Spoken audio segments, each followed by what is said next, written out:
벌써 11달을 살게 되고 이제 한 달을 남겨둔 12월 첫날에 주일 예배로 주님 앞에 저희가 모였습니다. 하나님, 이렇게 흘러가는 세월 속에서 우리의 인생에 가치 있는 삶을 잘 살았나 돌아보며 내년에 하나님 힘주시면 또 다시 열심을 내어서 살 각오로 우리의 생명을 살려주셨고 지켜주셨고 인도하신 하나님 앞에서 겸허하게 이 한 달을 살 수 있도록 우리 안에 온전한 은혜를 허락해 주시옵소서. 주님, 우리가 연약한 중에 있습니다. 하나님, 우리의 마음을 만지시고 우리의 건강을 붙잡아 주셔서 또한 우리의 모든 경제 형편도 돌아보셔서 하나님 앞에 잘 준비된 한 달로 내년을 시작할 수 있도록 인도하여 주시옵소서. 아멘. 이 거룩한 공동체도 하나님의 기뻐하는 그 공동체가 될 수 있도록 우리 위에 주의 은혜가 넘치게 하여 주시옵소서. 아멘. 예수 그리스도의 이름으로 감사하며 기도드렸습니다. 아멘. 우리 한번 격려하시죠. 하나님은 오늘도 살아서 우리 가운데 역사하십니다.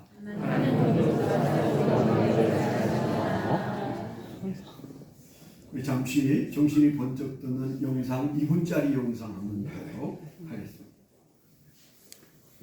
영상 준비 안 됐어요? 왜 안 됐을까요? 아니.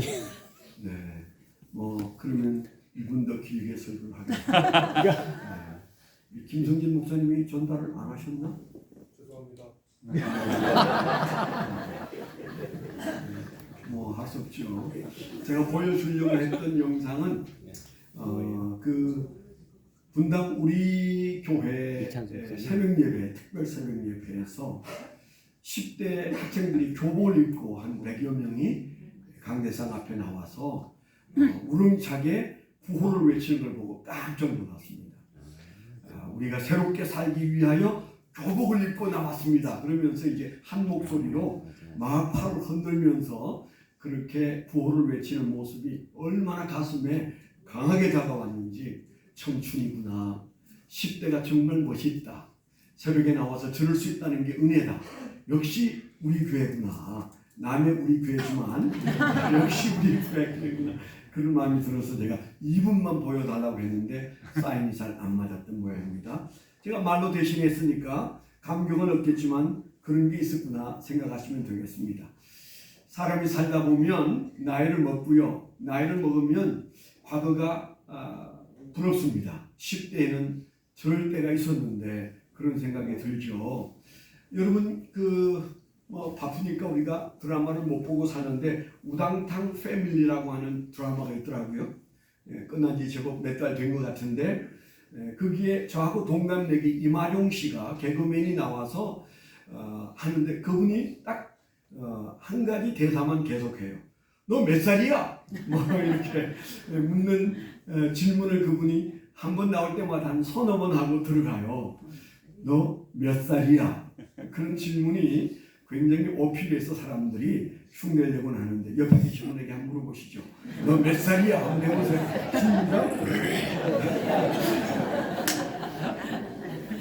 굉장히 멋있네요. 50분 넘었어. 당신이 몇 살이십니까? 이러면 할 텐데 반말하라니까 이때 한번 하면 되는데 사람이 나이 가지고 많이 따지는 세상입니다. 제 손녀가 5살 때 어느 날 이제 미끄럼틀에 데리고 갔는데 가까이 다가가니까 어떤 여자아이 하나가 제 손녀에게 대뜸 묻는 첫 질문이 너 몇 살이야? 그렇게 물어보더라고요. 그리고는 몇 살이라고 대답하니까 그 다음에 이제 친구가 되는 걸 보고 야, 저 조그만 아이들도 나이를 따지네, 그런 생각이 들었는데 이마룡 씨는 나이가 들면서 제 나이가 되니까 이 세상 사람들이 자기한테 나이 대접을 안 해주는 것 때문에 섭섭해서 그냥 대놓고 너 몇 살이야를 열심히 외치고 그런 드라마를 하는 모습을 봤습니다만은 이제 우리가 한 달이 지나면 한 살 더 먹습니다. 그게 기다려지는 사람이 혹 있는가 하면 그게 마음에 부담이 되는 분들도 계시죠. 그래서 우리가 나이를 먹는다는 것에 대한 특별한 감각을 우리가 다 가지고 살아갑니다. 오늘 이 말씀도 나이 얘기를 하고 있습니다. 오늘 우리가 읽은 말씀 12절에 우리에게 우리 날 계수함을 가르치사 지혜로운 마음을 얻게 하소서 그랬는데 세 번역에는 우리의 날 세는 법을 가르쳐 주소서 그렇게 말했습니다. 모세가 너무 나이가 들어서 나이를 잊어버려서 하는 말일까요? 그건 아니죠.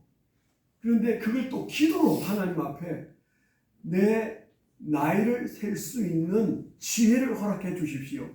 제가 믿기는 이 나이에 정말 지롭게 사는 것이 나이를 의식하고 사는 날과 살아갈 남은 날들을 헤아릴 수 있는 지혜가 진정한 지혜인데 하나님 저에게 그것 주세요. 그렇게 그가 기도하고 있고 그리고 거기에다가 나라는 표현 대신에 우리라는 표현을 쓰고 있는 걸 보면 우리에게 주시는 도전이 있습니다. 우리 모두는 살아온 인생과 살아갈 날들 앞에서 자기를 성찰해야 한다 그런 말을 하고 있는 것 같지 않습니까? 시편 90편을 몇 번 읽어보면 여기에 가장 중요한 주제는 성찰이에요. 성찰. 오늘 우리는 편가르고 살다가 보니까 노인편, 젊은편, 이편, 저편, 편에 속하면요 성찰이 안 돼요. 우리 사회가 그렇지 않아요? 정치 이게 보세요. 세상이 어떻게 저렇게 어리석을 수 있을까? 어떻게 저렇게 돌아가나? 그런 마음을 우리가 가지고 세상 돌아가는 모습을 뉴스를 보면서 안타까워하는데 사람이 편이 딱 갈라지면요 성찰이 안 돼요. 조심해야 돼요. 내가 편가르기를 잘 하는 사람인지 어느 편에 서기를 좋아하는지 돌아보셔야 합니다. 우리 교회도 몇 년 동안 이 편가르기 속에 있었어요. 그랬기 때문에 여러분들이 자기도 모르게 그게 익숙해져 있을 겁니다. 저 사람은 어느 편이지? 그런 질문 여러분들이 마음속에 하고 있었다면 올해 한 달 안에 다 지워버려야 해요. 편이 갈라지면 성찰이 무뎌집니다. 성찰해야 되는 건 뭐예요? 특별히 자아 성찰이 중요한데 자기를 돌아본다는 게 너무너무 중요해요. 그래서 여러분들이 혀를 차는 사람들 중에 제법 나이 드신 분들에 대해서 여러분들이 안타까워하는 것은 성찰이 뚝 떨어져서 뭔가 분간을 못하는 그런 연세 있는 분들에 대해서 여러분들이 걱정합니다. 제가 왜 목회를 이만큼 하고 다른 분이 하셔야 된다고 생각할까요? 어쩔 수 없는 인지가 점점 떨어져서 분별력을 잃을까봐 하는 염려가 여러분은 아직 걱정 안 하실 것 같아요. 그렇죠? 아멘. 목사님 간도해야 돼. 이런 사람 몇 사람 있습니다. 있는데 제가 이름은 외우고 있어요. 대체로 목사님 젊잖아요. 더 하세요. 나 그런 마음들이 있어요. 저희 교단은 더 오래 해도 괜찮아요. 지난 월요일 화요일 날 이틀 졸업 동기 모임을 가졌는데 그 모임분 중에 제일 고령이 81세 현역 목회하고 계세요. 제가 어느 날 그래서 형님 목회 더 하고 싶어요? 더 하고 싶대요. 그러면 무릎 인공관절로 바꾸세요. 제가 교회가 5층에 있는데 누가 뒤에서 밀어줘야 올라가는데요. 목회를 간두자니 대신 이어갈 사람도 마땅치 않고 교인들은 그대로 하라고 좋아하고 어떻게 하면 좋겠냐고 무릎 수술 하세요. 그랬더니 만난 지 열흘 만에 가서 무릎 수술을 해버렸어요. 인공관절을 넣어버렸어요. 그러니 그 관절값만 해도 몇 년 더 해야 돼요. 그러더니 잘 걷고 잘 뛰고 그래요. 잘 걸어다니세요 지금은. 그러면서 그분이 관둔다는 말씀을 안 하고 현재 81세인데 이번에도 모였을 때 뭐 관둔다는 말씀 안 하시는데 이분이 얼마나 총명한지 우리 중에 SNS를 가장 잘하는 분이세요. 매일 그게 사진이며 글들을 올리셔서 그 글을 읽으라고 하시는 분인데 제가 볼 때는 아마 85세 넘게까지는 하지 않을까. 대한민국의 교단 중에 85세가 넘어도 내려오란 말을 안 하는 교단이 있습니다. 어느 교단인지 아시겠어요? 침례교단. 네, 침례교회. 침례교단에는 헌법이나 뭐 이런 게 없을 뿐만 아니고 있어도 나이 제한이 없어요. 그래서 목사님들이 제일 부러워하는 게 침례교회. 70이면 딱 간도해야 되는 그런 교단들이 대부분인데 우리 교단은 그렇게 정하지 않고 있습니다. 그런데 우리가 기억할 것은 나이가 들면 우리가 성찰력이 떨어지게 돼 있어요. 분별력이 떨어지게 돼 있어요. 특별히 자기 자신이 어떤 존재인지, 뭘 하고 사는지, 뭘 해야 되는지 이걸 잘 모를 수 있어요. 나이 120 정도 된 모세가 하나님 앞에 기도하는 기도가 뭐예요? 하나님, 제가 나이를 잘 계산해서 내 인생에 남은 시간이 얼마 되는지 알게 해주십시오. 그런데 거기에 그분은 나라고 말하지 않는다고 그랬죠. 우리라고 말했어요. 그것은 젊은 사람이든 늙은 사람이든 우리는 자기 인생의 남은 시간들을 알 수 있는 사람이 없어요. 아무도 없습니다. 내게 시간이 10년 남아있다고 생각하는 사람과 1년 남았다고 생각하는 사람이 그 삶의 태도가 같을 수 없죠. 다르죠. 며칠 전에 안종대 목사님이 세상을 떠나셨어요. 금요일날 제가 그 교회에서 드리는 발인 예배에서 저에게 설교를 하라고 해서 설교를 하는데 안 울어야지 그러면서 막 애를 쓰고 나갔는데 눈물이 나서 좀 설교하는데 굉장히 어려움이 있었습니다만은 그분은 저하고 띠동갑이었어요. 제가 28살 때 그 어른이 40세 때 제가 사목교회에 가지 않았겠어요? 근데 그 직전에 있던 교회가 막 싸우는 교회였어요. 아주 그냥 싸우는 교회는 징글징글한데 제가 어렸을 때부터 본 교회가 다 싸우는 교회였어요.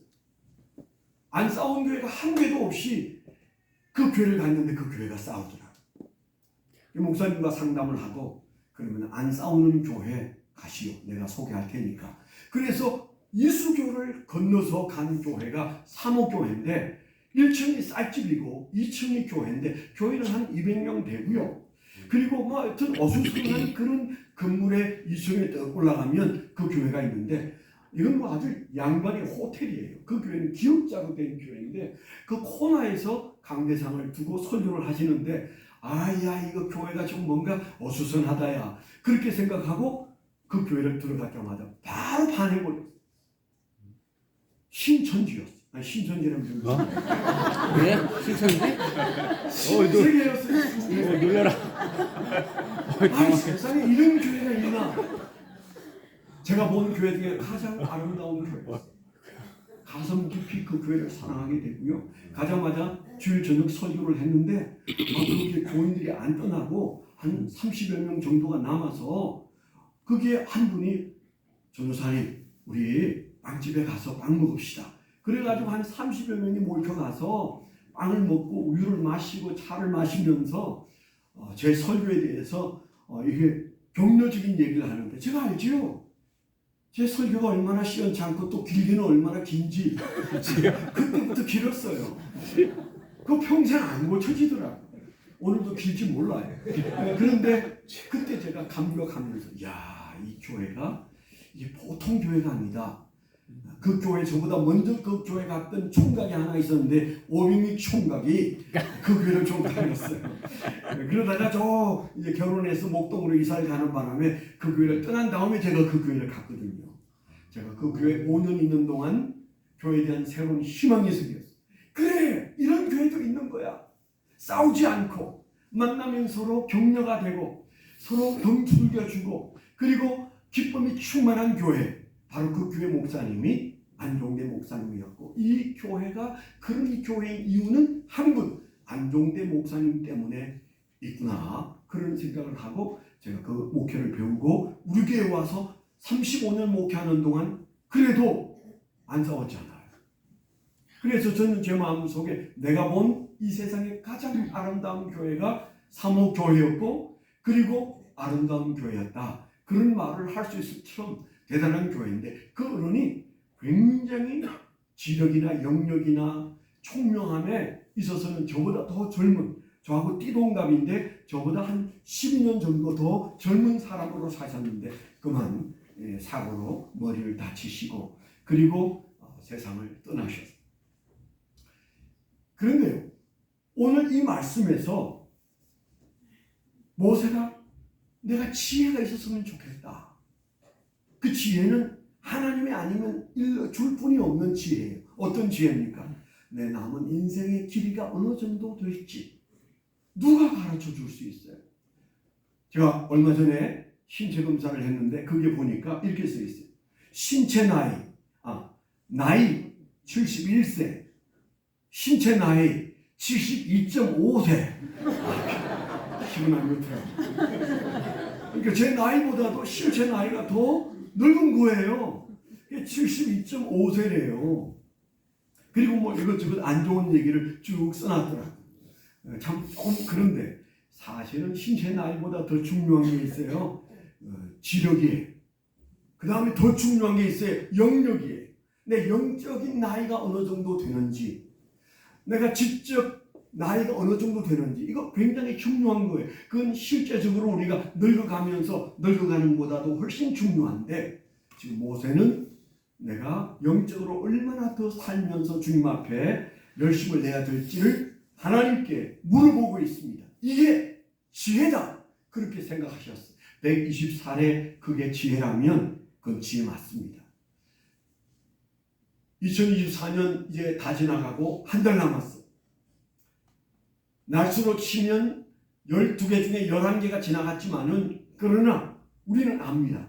이 한 달을 내가 어떻게 사느냐에 따라서 지나간 11개월을 넘는 많은 수학을 그릴 수도 있고 그저 그런 올해를 지나갈 수도 있는데 올해 우리가 남은 한 달 동안 열심히 잘 살아서 성찰하면 내년 한 해 동안 하나님께서 우리를 놀랍도록 부양시켜서 멋있게 살게 될 줄 믿습니다. 네. 그저 우리가 내년 6개월을 살든 1년을 살든 아니 우리가 앞으로 수십 년을 살든 우리에게 중요한 것은 내 자신을 성찰하고 시간의 주인 되신 하나님 앞에서 우리가 모세처럼 살 때, 모세 아름답게 살았잖아.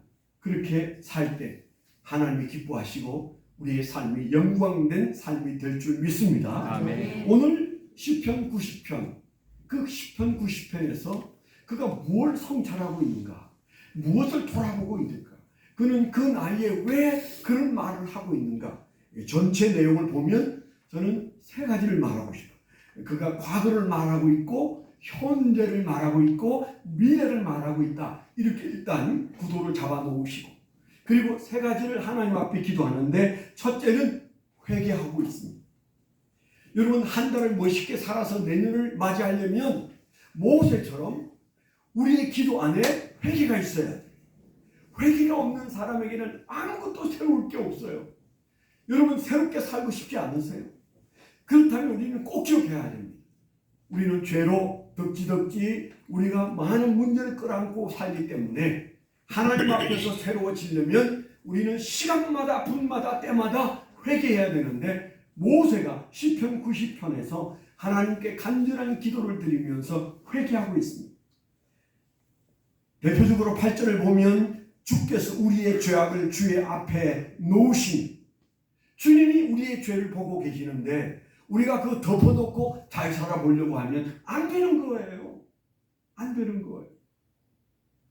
정말 우리 신앙이 새로워지기를 원하고 그리고 정말 우리 앞날을 하나님을 통하여 알기를 원한다면 먼저 우리의 죄를 주님 앞에서 고백해야 되는데 왜냐하면 주님은 우리 앞에 우리의 죄를 놓고 보신다.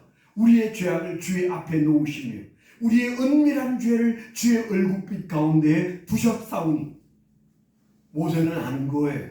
내가 무슨 생각을 하고 어떤 말을 하고 어떤 짓을 하고 어떻게 살아왔는지 지난 1년 동안의 삶에 대하여 하나님은 다 알고 계신다. 그는 그렇게 알기 때문에 그의 기도문에서 하나님이 아시는 죄를 내가 숨기고 살 수는 없으니 하나님 나의 죄를 주님 용서해 주십시오. 그런 마음으로 지금 현재 시편 90편을 쓰고 있다. 그렇게 말할 수 있습니다.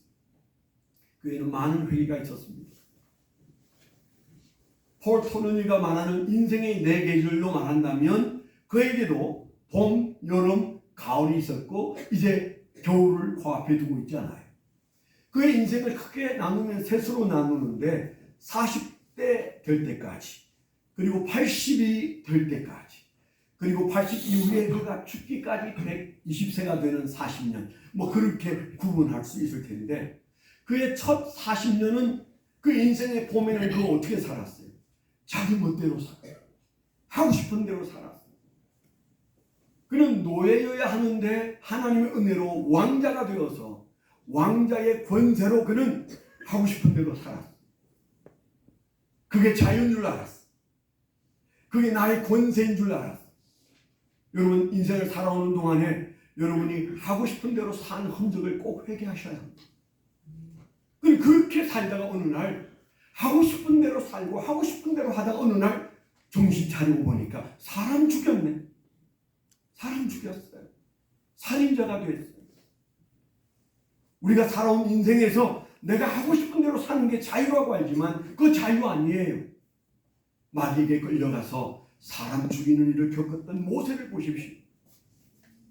그런 의미에서 내게 있었던 내 자유는 하나님 앞에 회개할 것이지 자유 아닙니다. 주님, 내 뜻대로 살았던 것, 내 마음대로 살았던 것, 시간과 물질과 인간관계에서 내 마음대로 했던 것, 내 기분대로 했던 것, 하나님 용서해 주옵소서. 그게 있어야 우리 날 개수함을 주님께서 말씀하여 주실 줄 믿습니다. 아멘. 그 인생의 여름이 왔을 때 40세로부터 80이 될 때까지 그는 그가 마음대로 살았던 이유 때문에 그는 은거생활을 합니다. 도망자의 삶을 삽니다. 자기 의지대로 살지 못하고 일에 끌려다녔어요. 그가 하나님을 만나는 80세 때가 될 때까지 그는 그냥 일에 취하여 살았어요. 여러분 일을 하는 사람이지 일에 취하여 살지 마십시오. 지난 1년 동안 여러분 일에 치여서 끌려다녔습니까? 조금 더 잘 먹고 조금 더 좋은 옷 입고 조금 더 좋은 차를 몰고 조금 더 큰 집에 살려고 여러분 일에 끌려다니지 마세요. 모세는 그렇게 양치기로 그저 더부살이하면서 일에 취해서 살았습니다. 조금은 여러분 당당해지셔야 돼요. 내가 내 자신에게 끌려다녀서도 안 되고 일에 끌려다녀서도 안 되는 존재가 하나님의 백성인 나라고 하는 사실 앞에서 좀 정신을 차려야 되는데 그가 80세가 될 때까지 일에 몰두하고 사느라고 정신없이 늙어갔습니다. 그가 인생의 끝자락에 왔을 때, 가을의 끝자락에 왔을 때 어느 날 하나님이 찾아오셨고 그리고 그에게 주님께서 하신 말씀이 뭐예요? 너의 인생에 너가 주인이 아닌 것 이제 알았냐? 내가 너의 인생의 주인이다. 너는 너 뜻대로 살 것이 아니라 내가 시키는 대로 살아야 된다. 그러면서 하나님께서 그에게 그의 인생에 대한 새로운 깨달음을 주신 때가 80이었어요. 여기 80 넘은 분은 한 분 정도 계신지 모르겠는데요. 그에 비하면 우리가 다 젊습니다. 오늘 여러분 기억하실 것은 내가 회개할 것 주님 앞에 회개하고 그의 40년, 그의 또 다른 40년, 그가 80이 될 때까지 잘 산다고 살았던 삶이 엉터리였음을 그가 깨닫고 회개하듯이 저와 여러분 안에 회개의 영이 우리를 붙잡고 이 한 주간 동안 주님 앞에 겸손해지는 한 주간이 되시기를 축원합니다. 아멘. 주인이 하나님이신 그의 주인이 하나님이신 것처럼 저와 여러분의 주인이 하나님이심을 기억하게 되기를 축원합니다. 아멘. 두 번째 우리가 기억해야 될 그의 기도. 두 번째 기도는 하나님 제게 기회를 주십시오. 그렇게 기도하고 있어요. 우리가 읽었던 12절의 말씀이 그런 뜻이라고 생각되어집니다. 우리에게 우리 날 계수함을 가르치사 지혜로운 마음을 얻게 하소서. 그가 지혜로워지기를 원하고 지혜로워지는 것은 지금 내게 가장 중요한 것이 하나님의 시간표 안에서 나는 몇 년을 남기고 있는지, 나는 얼마의 시간을 하나님 앞에서 살 수 있을지 그 시간을 알아서 그 시간을 잘 살고 싶은 마음 때문에 하나님 앞에 남은 시간을 말씀해 주십시오. 그래서 제가 지혜로운 인생이 되기를 원합니다. 그렇게 그가 기도했던 이 기도가 굉장한 기도예요. 과거를 붙들고 회개했다면 현재를 붙들고 기회를 달라고 기도하고 있는 모세를 볼 수 있어야 돼요. 그 하나님께 기회를 달라고 기도하는 그 기회, 어떤 기회? 시간이라는 기회.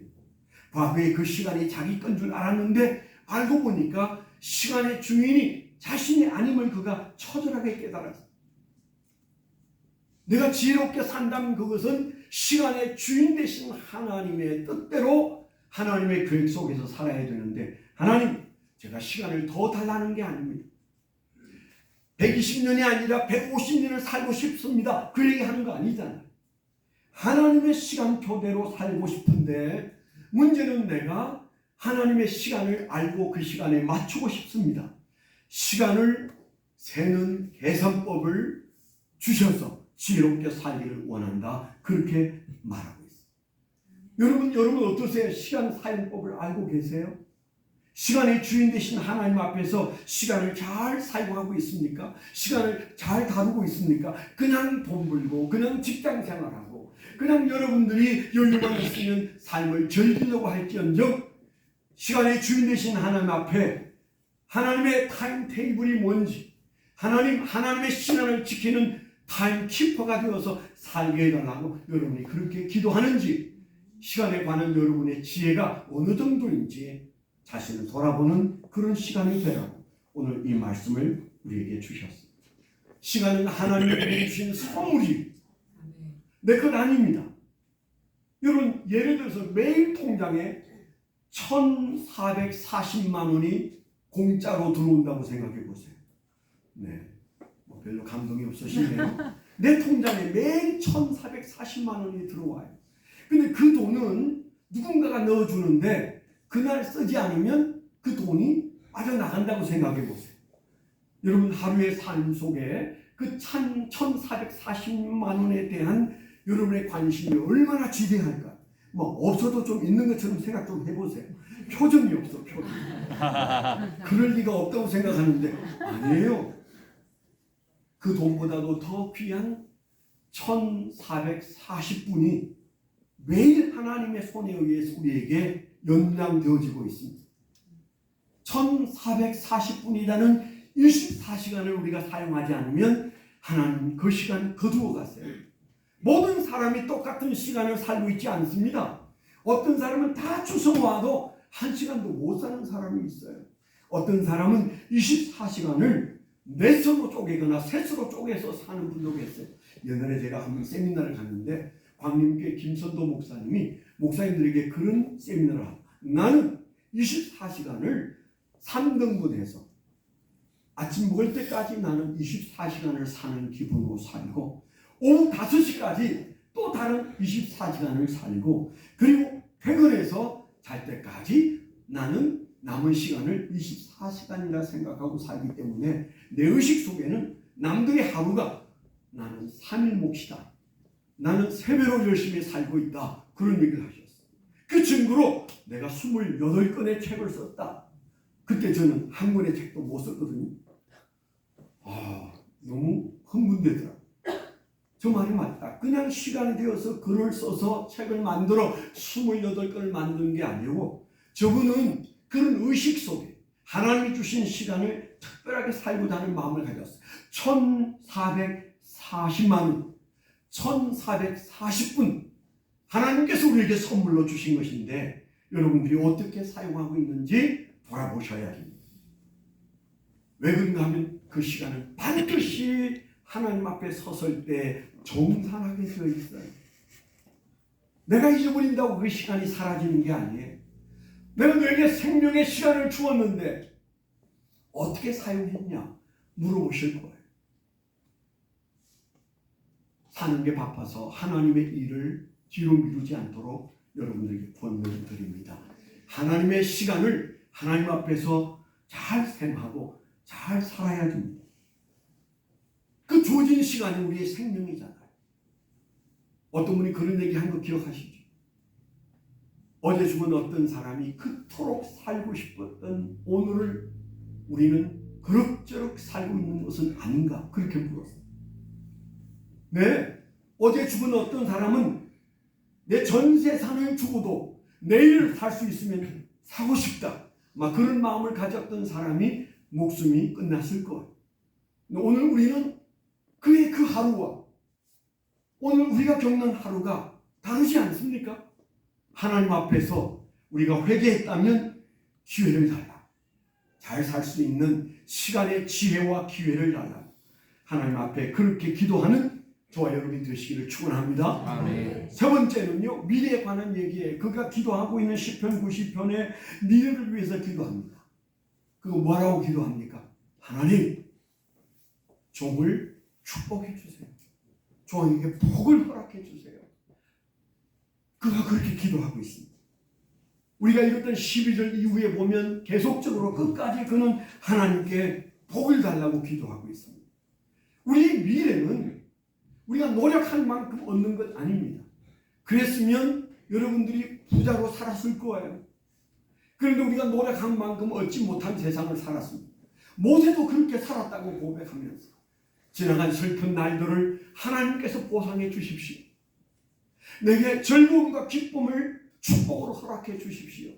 하나님 앞에 그가 그렇게 기도하면서 미래는 하나님께 복으로 갚아달라고 기도하고 있는데요. 이거 기복신앙 아닙니다. 왜냐하면 우리의 미래가 우리의 수고의 결과로 주어지는 것이 아니라 하나님의 복을 주시지 않으면 하나님의 축복이 있어야만 우리의 인생은 행복할 수 있어요. 아멘. 아멘. 열심히 살아야 돼요. 귀를 붙들고 사셔야 돼요. 그런데 우리가 기억할 것은 우리의 미래는 하나님의 손에 달려있고 하나님께서 우리에게 복을 주셔야 내 인생의 나머지 부분들이 행복할 수 있다는 생각을 가져야 해요. 야곱이 고향 땅을 밟으려고 하는데 마음이 너무 복잡해서 가족을 다 강을 건너게 하고 야복강을 건너지 못한 채 그가 그냥 괴로움 가운데 있을 때 하나님의 천사를 만나게 되고 그리고 그를 붙들고 늘어졌어. 그가 엉치가 다 무너지고 깨질 만큼 그가 몸부림치면서 매달렸던 이유가 뭐예요? 복을 주십시오. 재산도 일구었고 자식도 많이 생기고 아내도 있고 다 갖춘 것 같지만은 그의 불안을 떨칠 수 없어서 그가 그 주의 천사를 붙들고 그가 몸부림친 얘기가 뭐예요? 복을 주십시오. 놓아드릴 수가 없습니다. 여러분 12월 한 달 동안 주님 앞에 우리가 주님을 놓아드리면 안 돼. 2025년은 하나님의 복을 주셔야 되겠습니다. 아멘. 제가 살아봤는데 하나님이 복 주시지 않으면 내 인생이 형통할 수 없었습니다. 야베스가 그렇게 기도했던 것처럼 주님 제가 그렇게 기도합니다. 하나님의 축복 속에 살게 해주시고 슬픔이 변하여 이제 기쁨이 되게 하시고 내 손으로 하는 모든 일들이 견실한 열매를 맺게 해달라고 그가 모세가 기도한 것처럼 이 12월 한 달 동안에는 회개와 그리고 시간에 대한 지혜를 달라는 기회를 달라는 기도와 함께 하나님의 축복을 기도하세요. 기다려 여러분 열심히 기도하면 우리가 여러분들의 축복된 삶을 보게 될 줄 믿습니다. 아멘. 아주 오래전에 제가 한번 얘기한 적이 있는데 제 조카 정이라는 아이가 울산 태화강에서 죽은 사실이 있어요. 여름 성경학교를 할 때인데 오전 시간 마치고 아이들 몇 하고 태화강에 와서 오후 3시에 시작하는 오후 프로그램 전에 잠시 물놀이 하러 왔었어요. 그래서 잘 놀다가 문득 이 아이가 교회 갈 시간이 되지 않았나 싶어서 거기에 태화강에서 빨래하는 어떤 아주머니에게 다가가서 아주머니 시계 차셨는데 지금 몇 시예요? 그렇게 물었어 이 아이가. 그런데 그 아주머니가 얘들아 뭐 물놀이 하면서 시간을 물어보냐 빨리 들어가서 더 놀아. 그러니까 이 아이가 시간을 알려고 했다가 시간을 알지 못한 채 다시 물에 들어가서 다시 나오지 못했습니다. 제가 이 말씀을 준비할 때 지금 몇 시예요? 그렇게 그 물었던 질문에 대해서 그 어른이 제대로 된 대답만 해주었어도 이 아이는 보따리를 싸고 교회로 달려갔을 텐데 아쉽다.